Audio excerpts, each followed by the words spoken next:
Welcome শিক্ষা সংস্থান WB upper primary টেটের regular আমাদের ভিডিও আপলোড হচ্ছে বিভিন্ন বিষয় সম্পর্কিত। তবে আমাদের কাছে প্রচুর পরিমাণে স্টুডেন্টদের লাস্ট কিছুদিন ধরে কোয়ারি ছিল যে স্যার ডাব্লিউবি আপার প্রাইমারি টেটের একটি অন্যতম বড় এরিয়া হচ্ছে চাইল্ড ডেভেলপমেন্ট এন্ড সাইকোলজি, তথা যাকে বলে সিডিপি, অর্থাৎ বাংলায় আমরা বলি শিশু মনস্তত্ত্ব।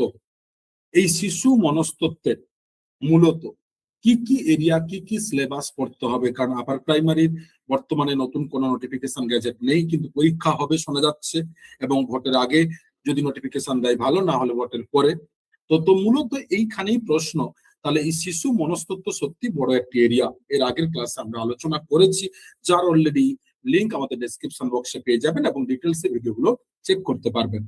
তো মূলত তাহলে শিশু মনস্তত্ত্ব তথা সিডিপি আপার প্রাইমারি টেটের এর যে মূল অংশ রয়েছে তা মূলত কি না, সিডিপির মধ্যে মূলত রয়েছে যে আমাদের উন্নয়নের ধারণা এবং শেখার সাথে সম্পর্ক, শিশুদের বিকাশের নীতিমালা, বংশগতি ও পরিবেশের প্রভাব, সামাজিকীকরণ প্রক্রিয়া, সামাজিক জগৎ এবং শিশু ইত্যাদি বিভিন্ন বিষয়। তার মানেই কিন্তু এইখানে এইটুকু দেখতে গেলে যে ডেভেলপমেন্ট বলে একটি চ্যাপ্টার আছে এডুকেশনাল সাইকোলজিতে, সেই এডুকেশনাল সাইকোলজির যে ডেভেলপমেন্টের পুরো এরিয়াটা কিন্তু জানতে হবে।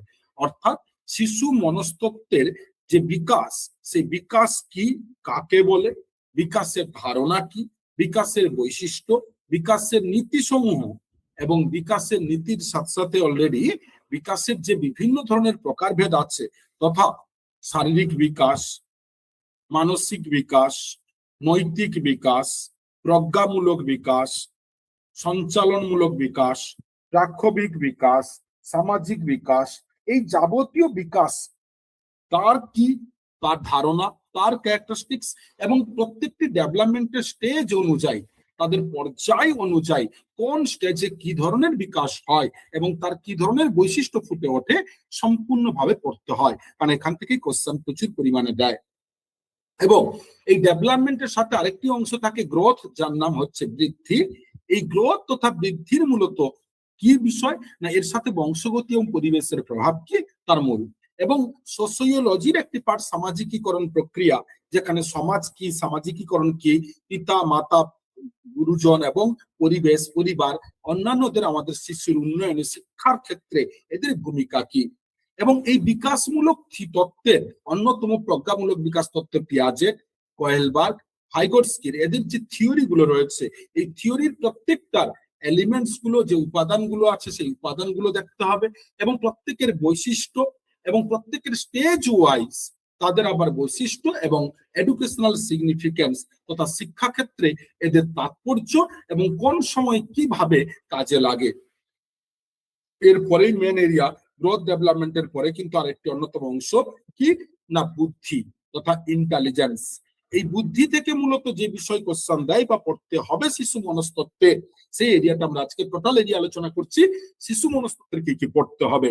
তাই বুদ্ধি, বুদ্ধি কাকে বলে, একই বুদ্ধির বৈশিষ্ট্য, নীতি, ধারণা এবং বুদ্ধির যে তত্ত্বগুলো রয়েছে, স্পেশালি উইলিয়াম স্টার্নের যে থিওরি, স্পিয়ারম্যানের যে থিওরি, থর্নডাইকের থিওরি, থার্স্টনের থিওরি, গিলফোর্ডের থিওরি এবং গার্ডনারের থিওরি, এই প্রত্যেক থিওরির যে এলিমেন্টস গুলো এবং মোরাল অফ দ্য স্টোরি তা দেখতে হবে।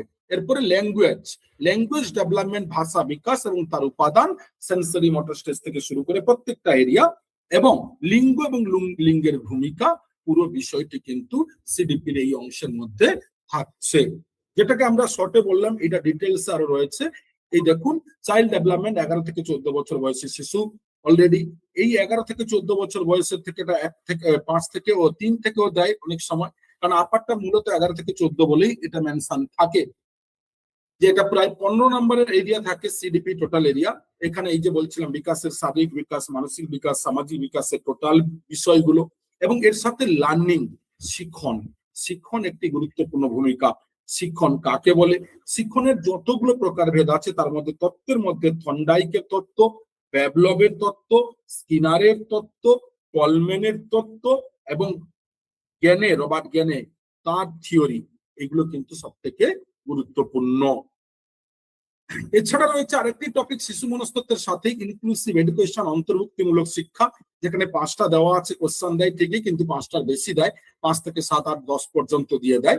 এই সিডিপির এই এরিয়ার ইনক্লুসিভ এডুকেশনের মূলত যে বিষয়গুলো থাকে, যে অন্তর্ভুক্তিমূলক শিক্ষা কাকে বলে, বিশেষ চাহিদা সম্পন্ন শিশু কারা এবং তাদের কি নীতি আছে, ক্রাইটেরিয়া আছে কি, এবং সমন্বিত শিক্ষা কি, তার মূল বিষয় কি, এই প্রত্যেকটার সাথে বিশেষ চাহিদা সম্পন্ন শিশুর প্রকারভেদ, যেমন শ্রবণ প্রতিবন্ধী বা মেন্টাল ডিসেবিলিটি, হিয়ারিং ডিসেবিলিটি যেটা বললাম, শ্রবণ ভিজুয়াল ডিসেবিলিটি, এই যে প্রত্যেকটি প্রকারভেদ, এই প্রত্যেকটি প্রকারভেদের প্রত্যেকটি অংশের মূলত যদি দেখে আসে কি এদের বৈশিষ্ট্য, এদেরকে কিভাবে চিহ্নিতকরণ করা হবে, কিভাবে, বৈশিষ্ট্য কি, এবং এদের শিক্ষার ক্ষেত্রে কি কি ব্যারিয়ার্স, কি কি বাধা, এবং এই বাধা কাটানোর জন্য বর্তমানে কি কি ফ্যাসিলিটি বর্তমান দেওয়া হচ্ছে, এবং RCI, rehabilitation council of India, PW act, এই বিষয়গুলো কি কি রয়েছে না রয়েছে টোটালটা। এর সাথে ক্রিয়েটিভিটি অর্থাৎ গিফটেড চাইল্ড, প্রতিভাবান শিশু, অর্থোপেডিক্যাল ডিসেবিলিটি, শারীরিক প্রতিবন্ধী, এই বিষয়গুলো কিন্তু বারবার এরিয়ার মধ্যে থাকে। এরপরে হচ্ছে পেডাগজি, যেটা কিন্তু শিশু মনস্তত্ত্বের একটি অন্যতম অংশ, পেডাগজি। এই পেডাগজিতে একজন শিক্ষক কিভাবে পড়াবেন, তার পড়ানোর পদ্ধতি কি, তার পড়ানোর মূল কনসেপ্ট কি, কৌশল কি, তার টেকনিক কি, তিনি অলরেডি কি মেথড পড়াবেন, কিভাবে পড়াবেন, পেডাগজি কি করবেন, প্ল্যানিং কি করবেন, মূল্যায়ন কিভাবে করবেন, পুরো এই কন্টেন্টটা কিন্তু পেডাগজি। এই পেডাগজি শুধু সিডিপি রিলেটেড নয়, এই পেডাগজি থেকেই কিন্তু উৎপত্তি হয়। এই শিশু মনস্তত্ত্বের উপর নির্ভর করেই বাংলা এবং ইংরেজির যে পেডাগজি 15 মার্কসের বাংলার, ইংরেজির যে 15 মার্কসের, এবং সায়েন্স বা সোশ্যাল সায়েন্সের যে 20 মার্কসের পেডাগজি, পুরোটা কিন্তু এর উপর ডিপেন্ড করেই। তাই যারা শিশু মনস্তত্ত্বের এই বিষয়গুলো এখনো